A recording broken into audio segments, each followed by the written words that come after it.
Hello, my name is Nicole Wolter. Thank you for joining us today. Today's webinar series for the complex team. I am a person. I apologize. I'm part of the complex team here at SDSC, and today I'm going to be presenting on Linux tools for text processing. There are two links there. The one provides you. I think Cindy also put it into the chat where you can pull these slides down, and the second one will the GitHub link will allow you to pull down all the examples that are in this presentation so that at a later date you can try following along as we go along, but it'll be pretty quick. But you can also go back at a later date and kind of walk through all these examples. Okay, so the regular disclaimer for those of you who are new to Complex, or this is the first time joining us for a webinar. Complex stands for Comprehensive Learning for End Users to Efficiently Utilize Cyber Infrastructure. It is a training program that we have here at SDSC, and we're into our second year. And this program is really designed for the folks out there who are not writing their own code. And to be honest, I think that's the majority of people nowadays. So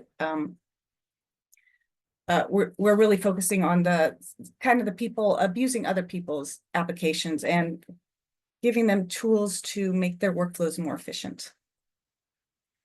So how we're going to follow today, I'm going to start out giving a little introduction about a little bit about Linux, and then we're going to talk about some common tools that are really useful. We'll start with some that are pretty simple, and then we'll go into a few that are a little more complex. So grep, sed, and awk are a little more complex. Then we'll talk about some case studies, kind of see how these are used in our current at the Supercomputing Center, how we actually use these tools in our workflows. Talk a little bit about how you can use the easy button using LLMs, and then we'll finish up at the end, and then we'll have a brief Q&A at the end as well.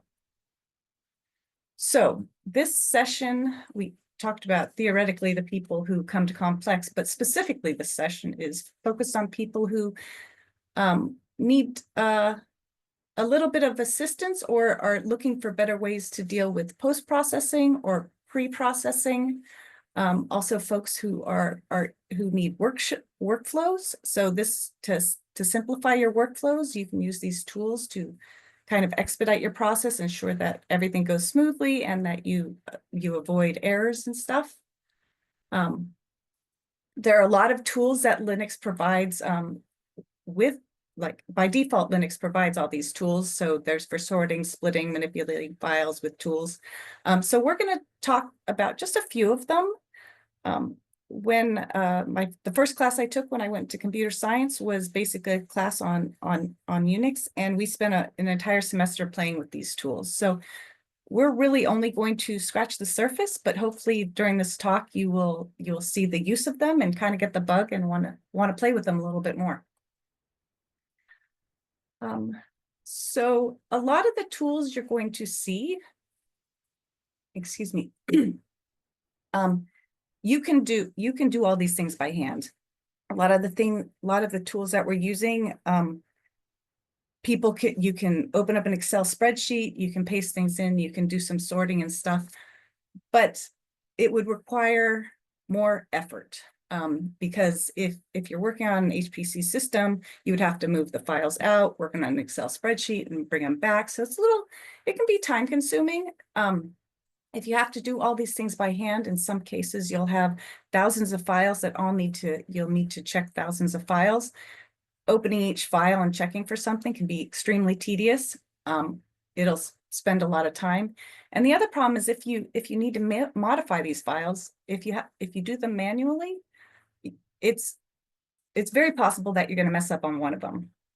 So especially if if you need to do things many times. For instance, I have reports that I do monthly, setting up some scripts that allows me to always extract data and push it into that report is brilliant. So one of the best ways to do this is to automate the process. So there's a basic Linux philosophy of how the how the system was designed. And in 1978 Bell Labs report, they laid out what that philosophy was. And it's really still, it's very relevant today. And when you kind of sum it up, it comes down to keep everything simple, keep it really clear, and make sure that it's reusable. So kind of the big takeaways that apply to the presentation I'm giving you today is, first thing is like make each program do one thing well. So all the tools that I'm going to provide today do exactly one thing. Sort only sorts. There's a lot of parameters that you can modify and customize for how you want to do it, but it only sorts. The next thing is expected the output of every program to become an input for another program. So you want to keep the output and what your keep it really clean. Don't add extra stuff. Don't complicate things. If you have one program that does something well, you can use it in the next program. We'll see as I go along that we can string lots of commands together. So keeping it simple, making that one can go into the next, makes it very useful. You can also change. You can modify things very quickly that way. So also use tools in preference to unskills help to lighten the programming task. This comes back to what I spoke about in the previous slide of avoiding errors. A person manually going in and changing things can cause errors. By using tools, you know you're going to get the same thing every time. So we have hands-on examples in the GitHub repo. I have the link on the first slide, but I'll put it in the chat again at the end. One thing I find that the best way to learn anything is to practice it. The examples we have are fairly simple and contrived, but starting with something simple makes it easy to determine that you're doing it correctly. I think in my 7th grade geometry class, the professor, the teacher at the time, his example was every time you do a problem, if it's difficult, break it down to something really, really small to make sure you know how to do it. So by using these small, simple examples, you can learn how to do it, and then you can apply it to more difficult things. So take the examples that we have, deliberately put some errors in it. If you want to do it deliberately, if you just type it out, you'll probably by default just include some errors by accident. Extend these examples by adding new features, and then chain the tools together to create more complex workflows. As we're going along, try thinking about how in your use cases you might be able to use these tools. So the first tool we're going to talk about is head and tail. And head and tail is a very simple command. It lists the first 10 lines by default. It lists the first 10 lines of your file. The tail command likewise does the last 10 lines of your file. You might ask, why would this be interesting?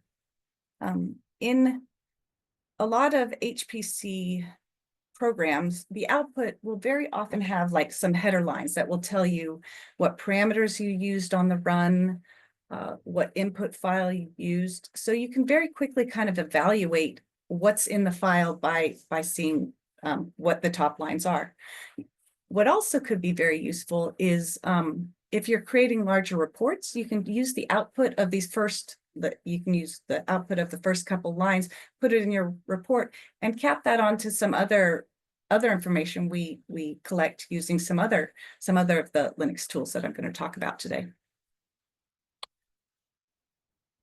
The first 10 lines is good and helps you evaluate. However, as you might expect, you can customize this.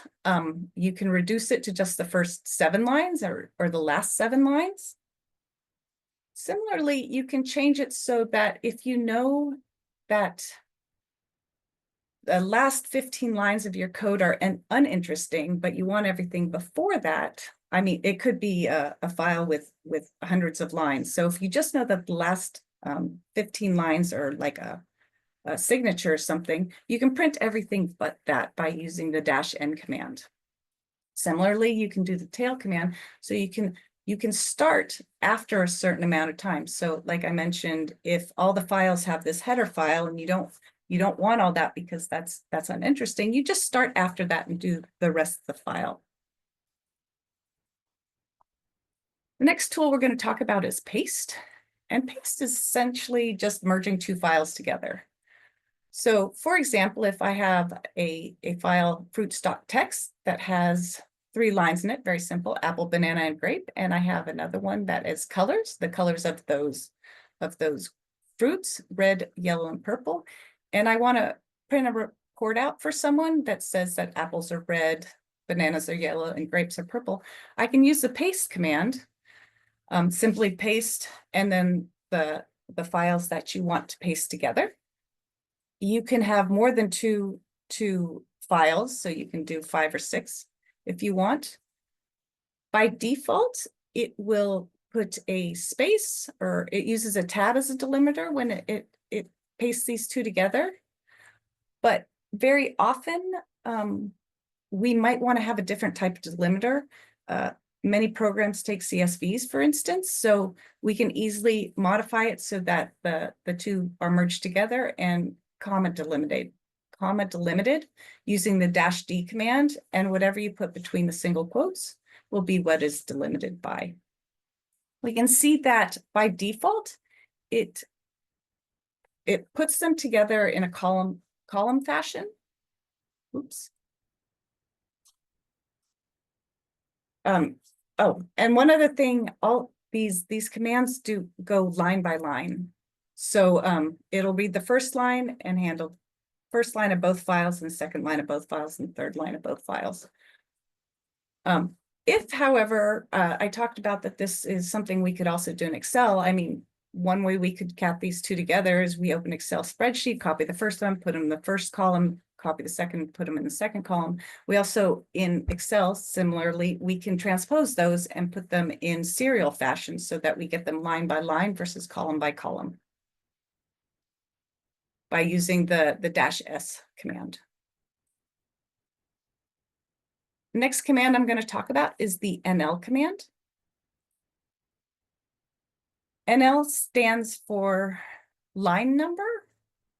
So this is very useful in some cases when you are debugging codes, for instance, or if you're working with team members on codes, if you want to have a reference. By default, lots of programs, lots of output aren't going to have numbers in them. So very easy to check, to put numbers in is to use the NL command. So it's NL and the file name.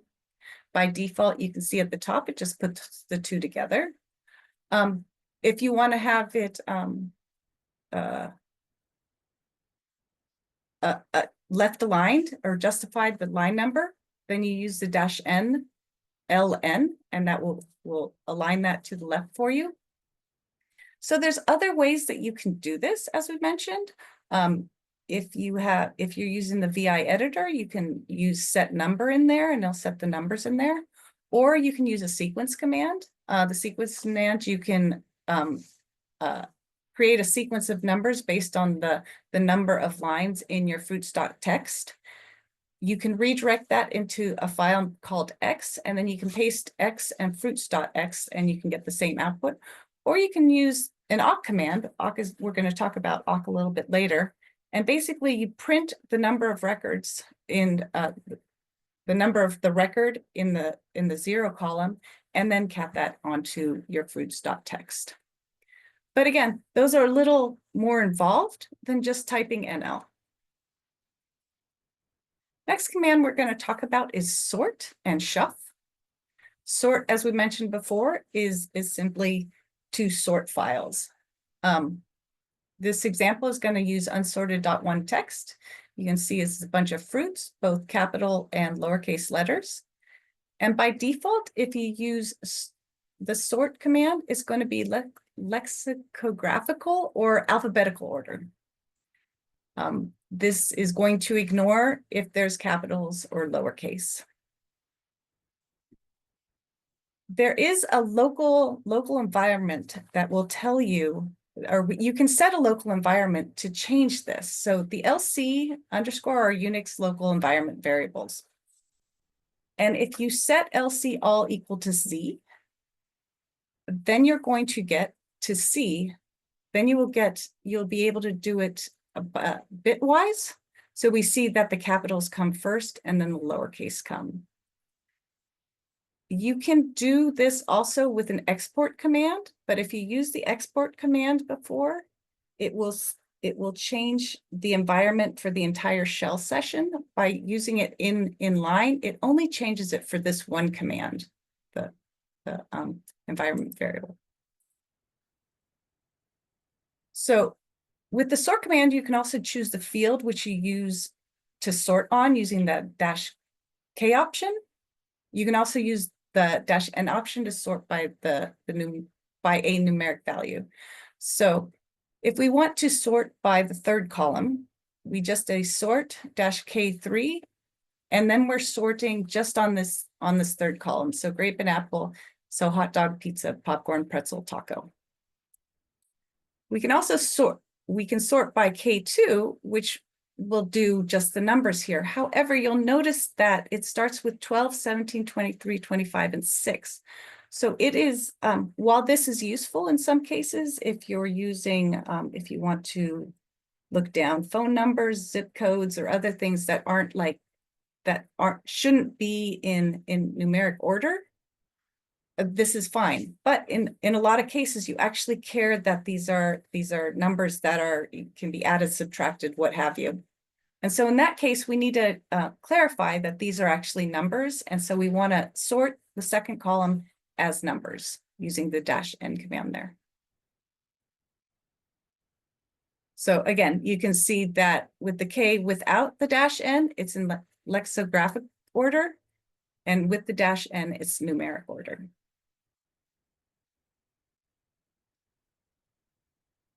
Sort can also be restricted to listing unique values specified to -U. Where might this be useful?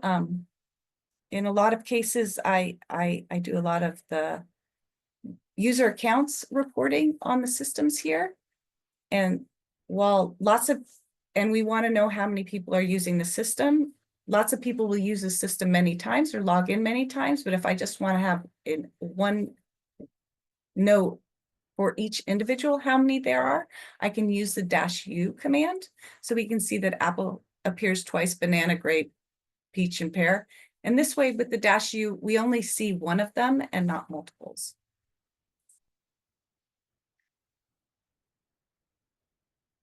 The sort command, you can also sort on multiple columns, similar to, again, to your Excel spreadsheet where you go at the top and you click on them, and depending on which order you click on them, that's the order you will get. So in sorted, you can specify the column number and the order in which it's going to be in. So if you change the second number, it does some interesting stuff. So if you want to sort on the third column first, you need to use -K3, 3, and then we're going to sort by column 1, and then we're going to sort by column 2. You can also sort in reverse for any of these by using the R command.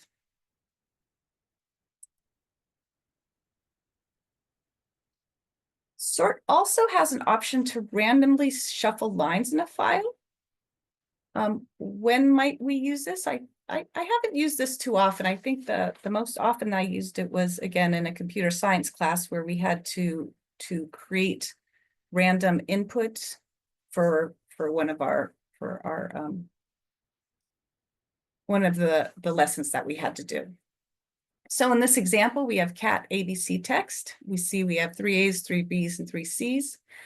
If you use the random option by -R in sort, you'll notice that it groups all of the same letters together. So it's not really random.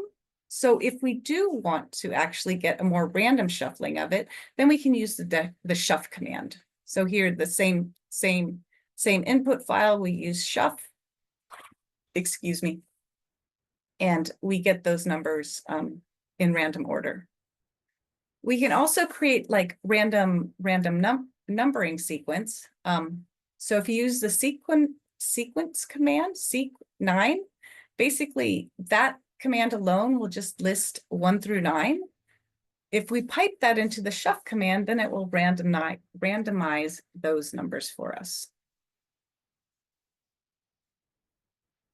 Next command we'll look at is the split command. We use the paste command that merged things together, and now we're going to try and split things up.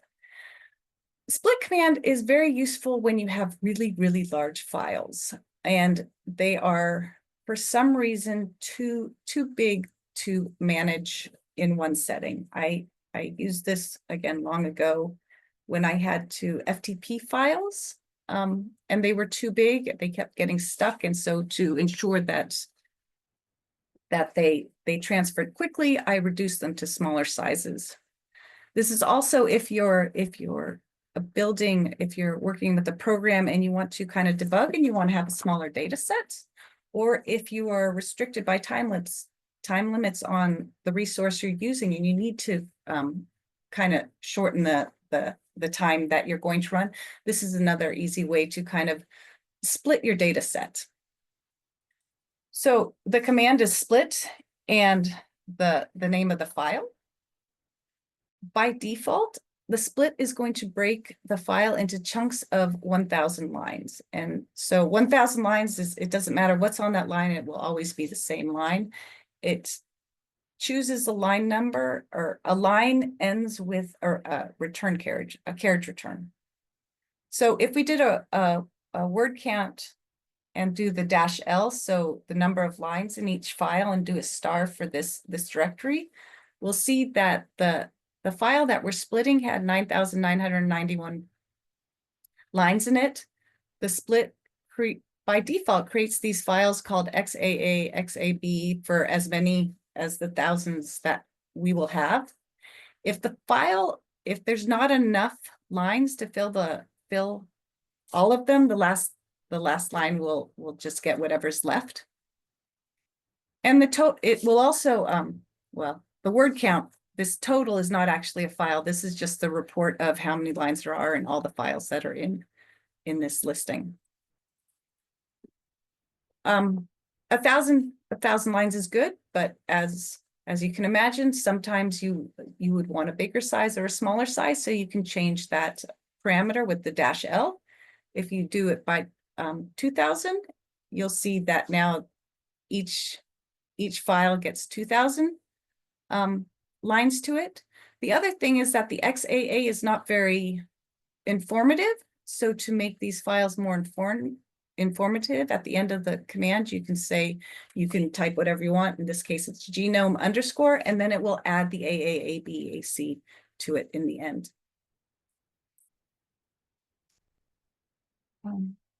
So for files that have a well-defined structure, such as these FASTA files that we're working with for genomic data, the default separator, which is the new line character that I mentioned before, it might cause problems. As you can see, if we do ahead on the first file, we see that it starts with this greater sign, SP, and the beginning of the sequence. So it goes for 100 lines, and then we get the second file starts with a snippet of the sequence, same with the third file.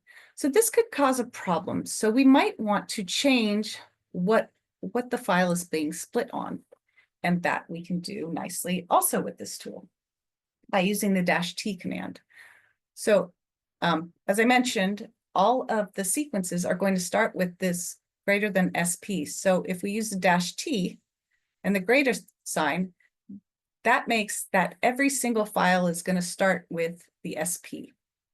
Notice that the greater sign didn't appear in these last two. We're going to talk about that a little later in different slides, but just keep that in mind because that could be a problem. So these next three commands or tools are a little bit more get a little bit more involved. They're really powerful tools, and they're actually a lot of fun to play with. So the first one we'll talk about is grep. grep actually stands for Global Regular Expression and Print. And basically, all this tool is doing is matching some sort of pattern and printing the lines that that pattern is found in. So it is very specific. So it will look for any, you will search. So the format is grep, what you're searching for, and then the file that you're searching for in it. It is very specific. It is case sensitive. So if you're searching for banana, you can see on the left-hand side, we can see just a listing of the file that we have. You can see that there's upper and lowercase bananas in here. So if we grep for banana without anything, it's only going to return lines that have banana that are lowercase. Similarly, if we want uppercase, we have to use the capital B. If we want the grep command to look for banana regardless so it's case insensitive, we can use the -I command, and then it will return all the lines that have banana in it, either capital or lowercase.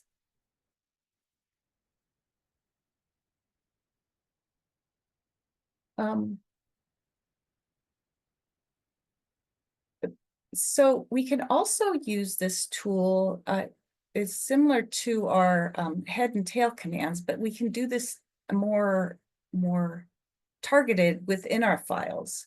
So if we're looking for, in our files, if we're looking for the results on something, we can look for a specific thing that says result something or other. And we know that right before that result, it prints out some information. We can use the -B command to print the lines before whatever we're matching. Similarly, we can do that after as well. So if we know that a certain line has something, but we want to find more information after that, then we use the -A command for after. Another place this is really good is if you're looking for errors in output files or log files, because usually you'll get the error, but the lines beforehand will give you some indication of why that error occurred.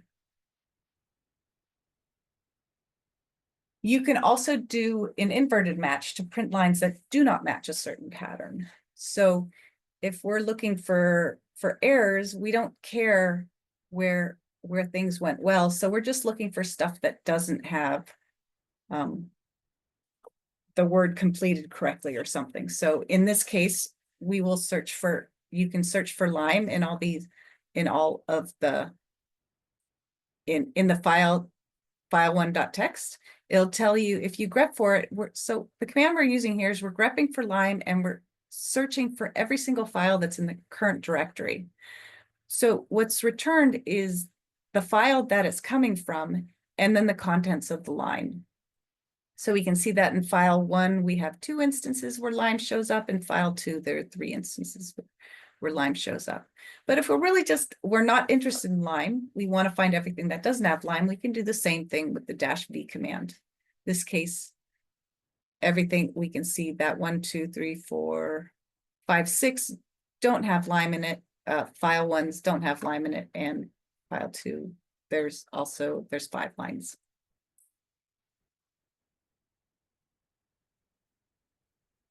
So another option includes printing the names of the files that contain or don't contain the match and listing counts of the matching lines. So again, with our lime command, by default, if we search for lime in all the files, it provides us the file it's coming from and the line that it contains. If we use the -C command, it will tell us how many times that occurs in the file. So it'll give us the file name and the number of occurrences that it finds. With -L, excuse me, it will only print the file name where they're found. And with the capital L, it'll print out all the file names where what we're searching for is not found.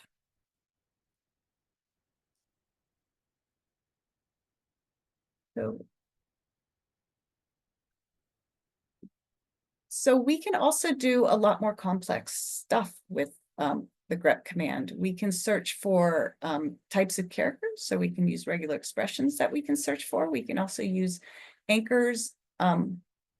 or classes. So anchors are basically the caret here and the $, which indicate the start of a line or the end of a line.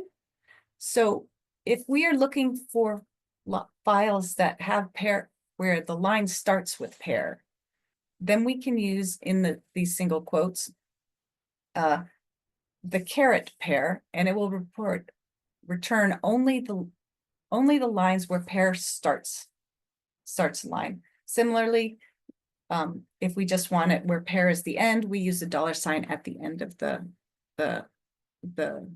matching string. Next command, again, we're getting increasingly a little more difficult, is the sed command. So sed stands for stream editor, for filtering, and is a stream editor, and it's used for filtering and transforming text. And it's a really powerful tool. Again, it works line by line. There are entire books dedicated to this. So obviously in the time we have, we are not going to be able to go too in depth with this, but we will hopefully, again, tease this a little bit for you, and hopefully give you some information that you want to go further, and you can kind of see the power of it and how it can help you in your workflows. And here's just a list of some resources where you can look into this a little bit more in depth. I should mention that all these tools that I'm mentioning do come standard with Linux. So if you can find more information simply on the command line by typing man and the command tool, and it'll give you all the parameter options that come with them. So a sed can be used to apply a substitution to each line of a file. While some of these operations can easily be done using like global replace in a traditional VI or Emacs, sed has the advantage that it can be scripted. And it works on a stream of data, so you don't have to bring the entire file into memory to do anything. And kind of the way it works is you use sed, the single quote, S is for, I think it's substitute, and then the forward slash, then you put the phrase that you're searching for, another forward slash, and then you, in the second field, you put what you want to replace it with, and then you close it out. If you use that first one, it will only do the first occurrence of the line. If you use the -G at the end, it will do it for every occurrence. So here's some examples. Again, if you just want to do the first instance in each file, you use the sed with the S, and we're going to replace every first occurrence of pair in a line with the XXX. Now, if you want to replace all instances of pair with XXX, then you use the -G at the end. If we wanted to just replace it when pair started the line, we can again use the little caret, and that will only change the first lines that have it where pair starts. Similarly, we can just change the last instance or when pair concludes the line by using the $, in the search portion of it.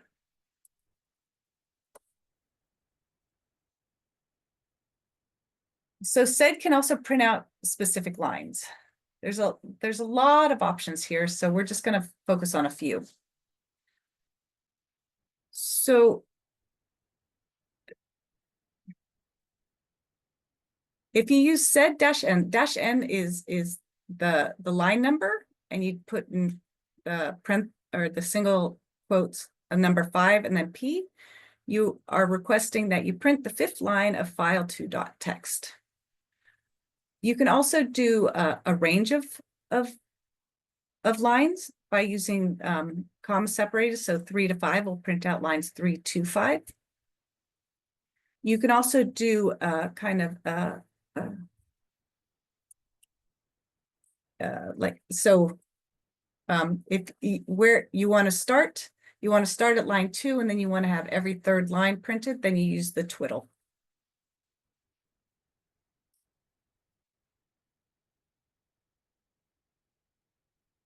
All these files, or all the tools I have shown you today, you'll see that they always send everything to standard output. Um, this is this is very good when you're working with these initially. I'd always recommend doing the standard output first because you're not overwriting any files, but eventually you would want to send it into another file, and you can do this by redirecting it with the greater than symbol. So if we want to print out the first 2 lines of the file, and then we want to use that for another thing, we could either pipe it directly into another command, or we could redirect it into a new file called file.3. So head -2, we're going to get the first 2 lines of file.txt, and we're going to put it in file.3.txt. Now with file.1, this is where the pair is, and we want to substitute the first occurrence of pair in each line with XXX. So from file3.txt, we can do that. But if we redirect it onto the same file that it's currently using, you can't overwrite a file. You could use the double arrow and then it would cat it to the end of that file, or you can use the -I option to do it in line, which is nicer. So the sed -I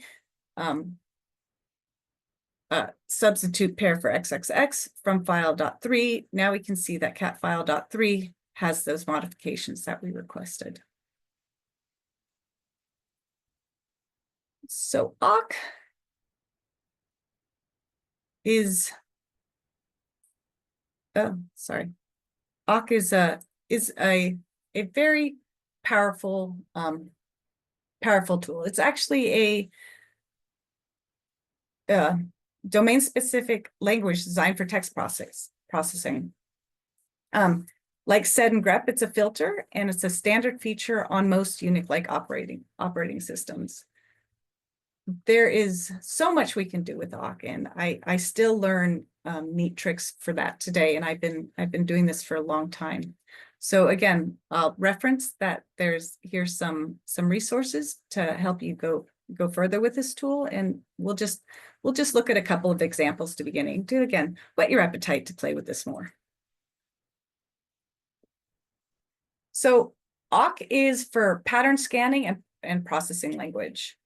In general, it looks to search for a certain pattern and then take some action on that pattern. You can create short programs. Awk is basically a scripting language that's you can use to manipulate your data. It enables a programmer to write tiny but effective programs in the form of statements that define text programs. It is really good. So what it does is it scans files line by line. It splits each input line into fields. It compares input lines and fields to patterns, and it performs specific actions on those matched lines. So it's really good for transforming data files and producing formatted output. The kind of how it's used is you use awk, and then you use a single quote. The search for the pattern. In the parentheses is the actions that you're going to take. And again, you can have more than one there. And then you can apply it to a file or multiple files. You can do multiple transactions using one awk command. You can also use the begin and end so that this some actions only happen at the very beginning of your file or the very end of your file.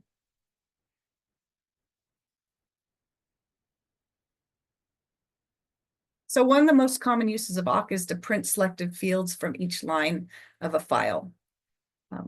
For these examples, we're going to use the people.txt file. The people.txt file here is space delimited, and it essentially provides the name of a person, their favorite animal, their favorite food, their favorite fruit, and their favorite color. So if we wanted to produce a report on the users in this and we wanted to just report on their favorite food and their favorite colors, we could use the awk command to just print field 1, field 3, and NF, which is the number of fields. Number of fields in this case is 1, 2, 3, 4, 5. So $NF will print the last field in your on the line.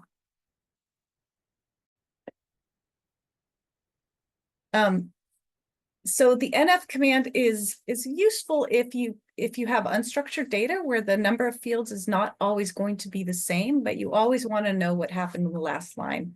Where this might be interesting is if you have people reporting on maybe timestamps of things that happened on a certain day. So it could be you have a line and sometimes something happened many times in the day, and sometimes it only happened once, but you want to know the last time it happened. So you can just use the awk print NF and you will get the last column. You can also use it to search for patterns and include other text into the output. So before, where we just printed that Bob, meatloaf, and their color, well, that's interesting. If you need to provide this to a boss or something, you might need to format this so it's a little prettier, so it's more understandable. In this case, we just want to say what Bob's favorite food is, or what all the users' favorite food is. So we can use the awk command. We can print the first field, and then with the double quotes, we can put in specifically what we want to include. So this can be anything. But in this case, we'll say favorite food is, and then we'll also print the third field from the people doc text. So reporting that out, now we have Bob's favorite food is meatloaf. Again, if we're only interested in people who like pizza, we can search for the string pizza and only report who likes pizza using the command search for pizza and then print the first column, or the first field and the third field.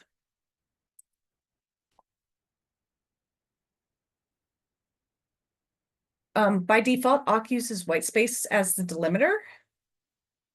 But as mentioned before, a lot of output that we get, I mean, if you have a CSV, if you save your Excel spreadsheet, usually it comes in by default, it's comma separated. So if we want to search these fields, we might have to specify what is the delimiter. As you can see, California's it would be strange if we use the default where it's just white space, because it would be California, comma, Sacramento. And then we just have quail under poppy would be our second one. So to specify this, the field delimiter, we use a capital F and then in quotes the comma, or yeah, the comma. And that will specify where we're breaking things on. So when you print 1, it knows to print just California, and then the state bird is, and 3.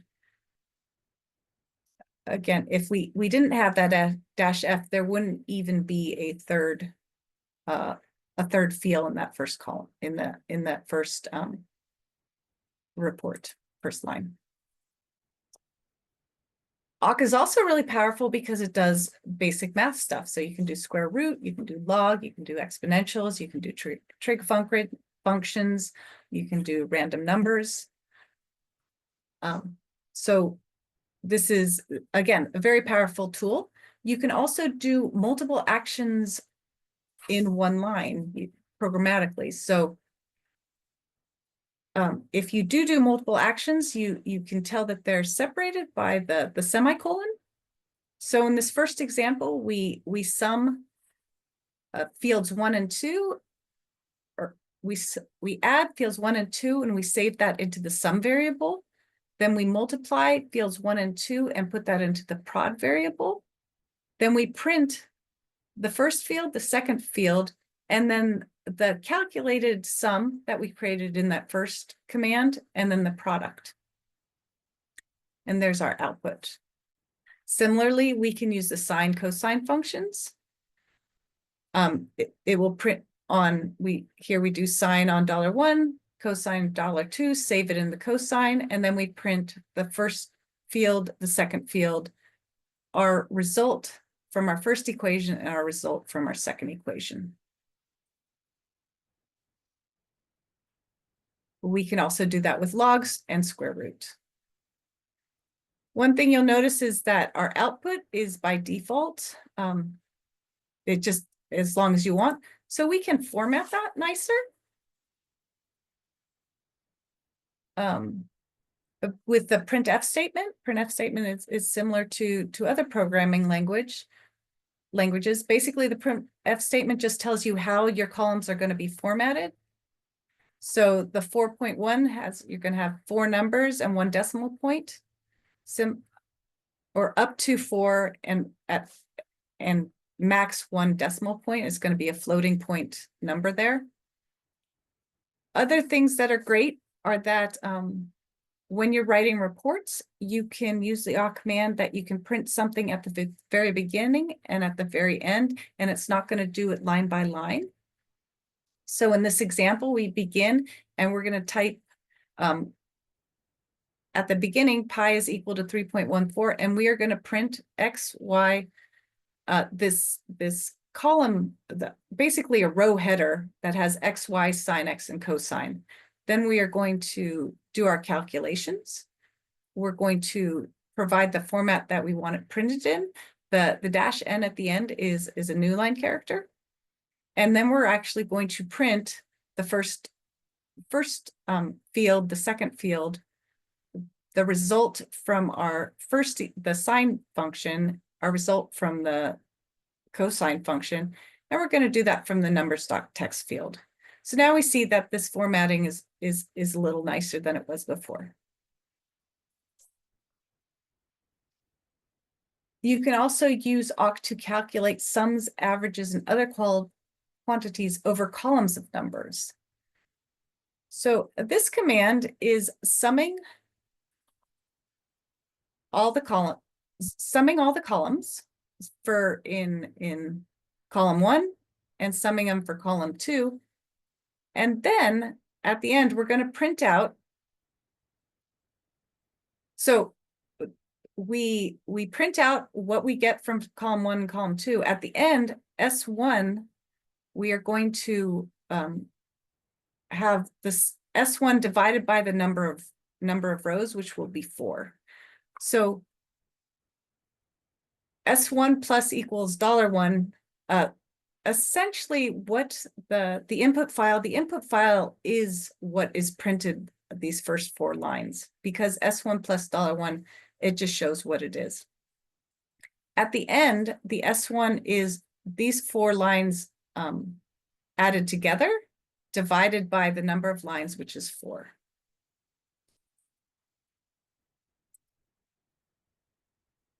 So let's look at some case studies of how we use them here at our center. The examples that you saw were really simple, and again, they were contrived, but again, using these simple examples is the best way to learn things. But we want to show you a little bit of how these actually can be used and how powerful they are in simplifying your workflow. So the first case study we're going to talk about is HPL, or a high performance LINPACK. When centers get new resources, when they're purchased, before they go into production, there's a lot of benchmarking and testing done on the systems to ensure that whoever manufactured it, or before the systems are paid off, or the money exchanges hands and is signed off that we accept the system, they want to make sure that the system is doing what it's supposed to and is performing at the way it should. So one of the benchmarks that we run is HPL.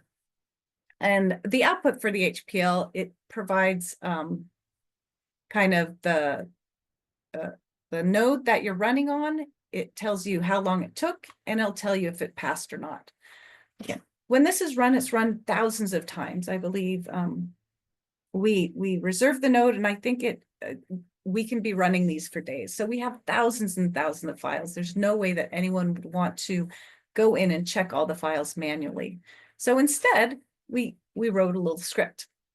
Bob Sienkiewicz usually does this for us. He actually presents this more often, or usually presents this presentation. So he wrote this little script to pull this information out. So this HPL benchmark, not only has it been done just for this system, it's used for multiple systems over the years. So he can reuse this script for many years for new systems that come online. So what this little code is doing is first, the echo is just returning a single line that says node, the time, and the PF. And then it's scripting. So for file in ls output.hpl is basically for every file in the list of files, for all the files that are in a certain directory with the name output.hpl something, it is the first thing it's going to do is use one of the commands that we learned, head command, and basically that first line was the node number. So it takes the first line from file and saves it into the node variable. The next thing, T, it searches for the string WR12, R2, R4 from the file, and it pipes it. We talked about being able to take the output of one command and use it directly into another. This pipe command allows you to take whatever comes out of that grep command and use it in the awk command. So now the line from the grep command, now we're printing the 6th field from the line that starts with WR12. So again, it's this line here. So 1, 2, 3, 4, 5, 6. So we're getting the time there. And we're saving it to the T variable. Then we're looking for past, and we're finding how many times past showed up and printing out in the number of passes, similarly for the number of fails. And then we're going to output the results from node T, end fail, and end pass. And so this is what it'll look like if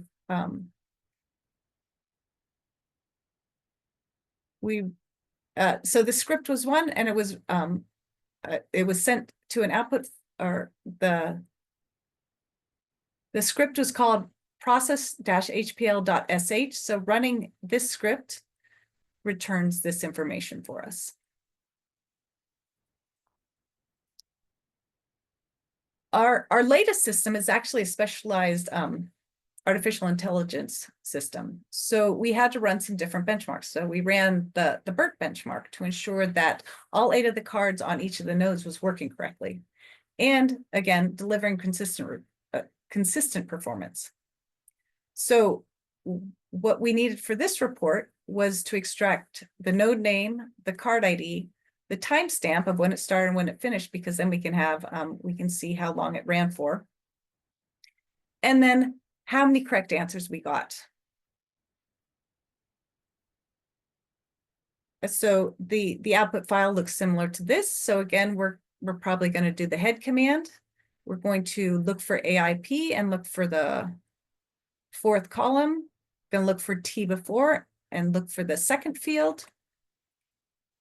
So, well, whoops, there we go.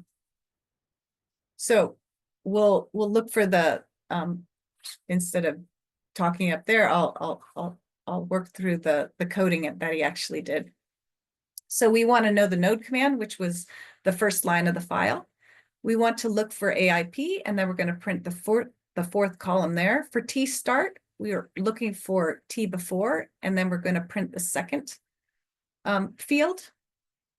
For the end time, we're going to grep for after and print the 2nd field again. For correct answers, we're going to grep for correct answers, and this time we want to print out the 8th column.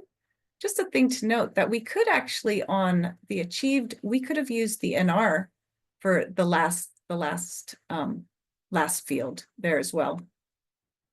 But using the tools that we were talking about, we can also use, then we're searching for achieved sentences from the file. We're getting the last -1, and then we're going to print the 3rd field there. And then for T, we're going to use the time end times the time start to actually find the time that it took. And then we're going to report what we calculated there out. And so this is what it's going to look like. We run the process bert.sh and we get the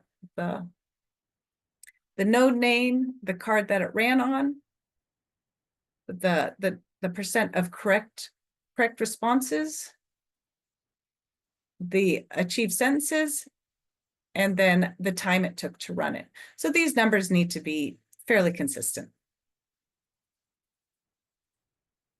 So the next time we'll talk about is, remember the FASTA files we had before? And I mentioned that they started with the greater than sign and SP, but when we used the split, it took that out. Having that greater than there could be very, very important. So we can do a really quick script to use the split and make sure that that is back in there.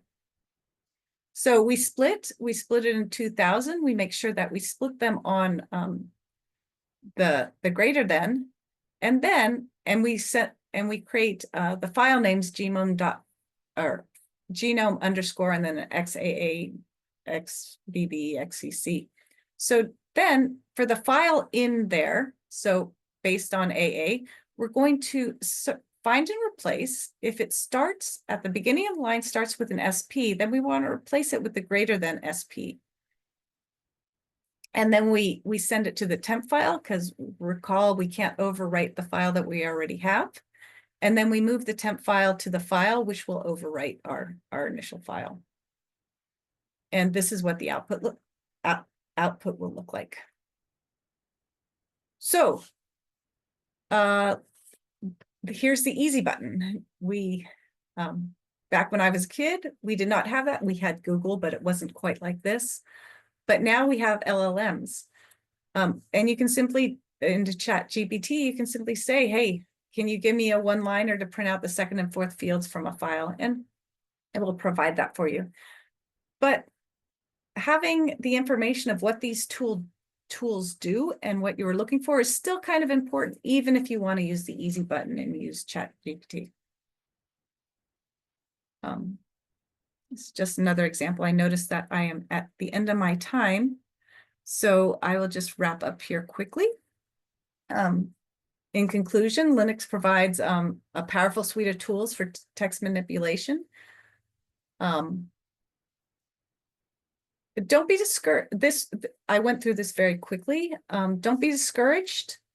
This is, like I said, there are entire books written on some of these tools. I spent at least a semester working on them, and to date, I still find neat new tricks on how to use them better. This was just a teaser. I hope it gave you a taste for it, and that you want to look into it more. And then again, the easy button is to use these LLMs to create some of these commands for you.